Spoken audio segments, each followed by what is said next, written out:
La fonction logarithme népérien, ln, elle ne prend que des valeurs strictement positives et tu obtiens comme résultat un réel. Si tu as x, tu obtiens ln de x. Alors lorsqu'on écrit ln de 0, c'est pas bon. ln de 2, c'est bon. ln de moins 2, c'est pas bon. Car on a dit on ne prend que des nombres strictement positifs. Lorsqu'on écrit ln de x, il faut préciser que x est strictement positif. Tu as l'intervalle 0 à plus l'infini. Si tu écris ln de x plus 1, tu précises que x plus 1 est strictement positif.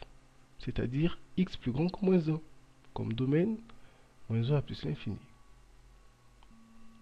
Si tu écris ln de x carré, que va-t-il se passer? X carré est positif.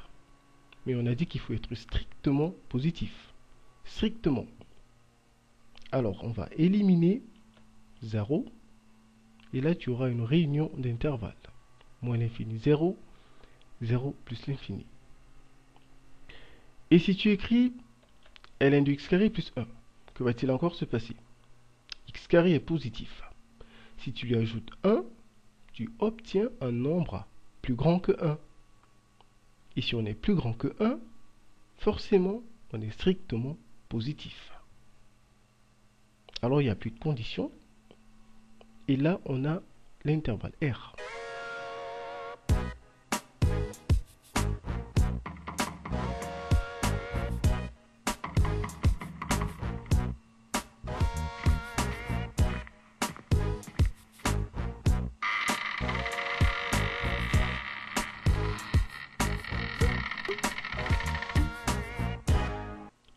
Si tu écris ln de x carré plus 2x moins 3, tu précises que le bonhomme de l'intérieur est strictement positif. Alors tu fais un tableau de signes. Et là, rappelle-toi. Pour un trinôme, on a le signe de a à l'extérieur et le contraire à l'intérieur. Tu calcules les racines au brouillon, tu obtiens moins 3, 1. Et là, on va dire signe de a à l'extérieur, contraire à l'intérieur. Ça donne ceci. Ton domaine, le voici.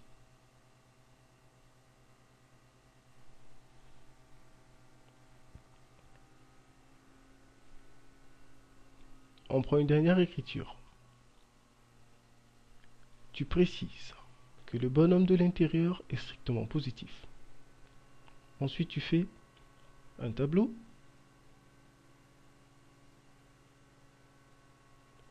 Et la première ligne, x plus 1, tu complètes les signes. Deuxième ligne, x moins 1, tu complètes aussi.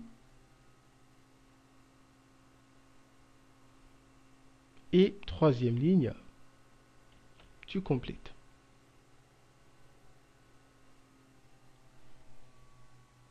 Alors, ton domaine, le voilà.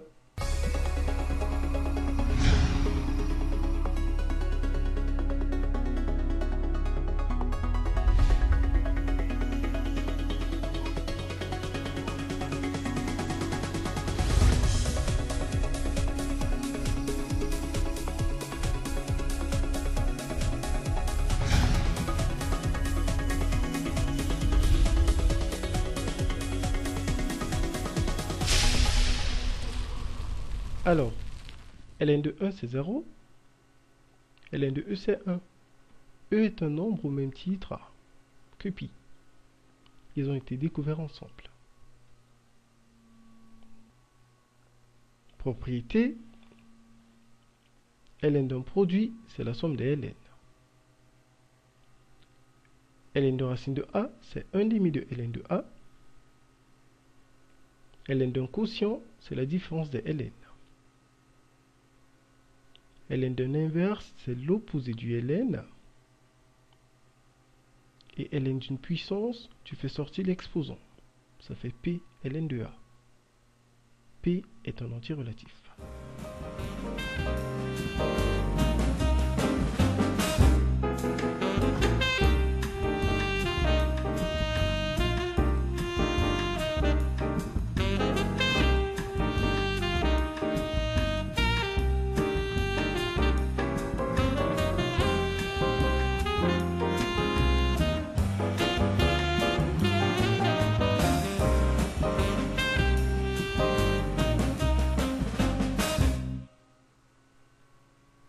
27, c'est 3 au cube. On sort l'exposant, ça fait 3 ln de 3. On a 2 ln de 3. 1 demi et 3 au carré. 2 ln de 3. On sort l'exposant. Et là, ça fait 2 ln de 3 moins ln de 3. 2 moins 1, ça fait 1. On dit ln de 3.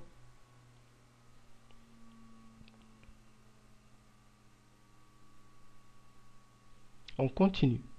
16, c'est 2 expo 4. ln de l'inverse, c'est l'opposé du ln. On sort l'exposant, ça fait moins 4 ln de 2. ln de racine de 8, c'est 1 demi de ln de 8. Et 8, c'est 2 au cube. On sort l'exposant, ça fait 3 demi de ln de 2.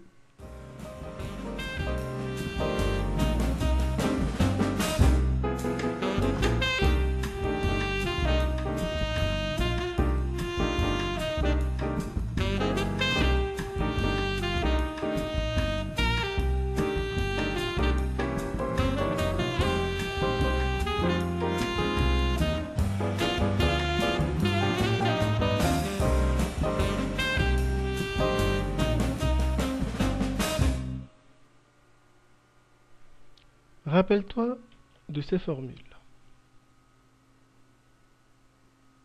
Alors, à 2 ln de 3, 2 rentre en exposant. On a ln de 9 plus ln de 2. Une somme de ln, c'est le ln d'un produit. Ça fait ln de 18. 1 s'écrit ln de e. Somme de ln égale ln d'un produit. Et différence de ln d'un quotient.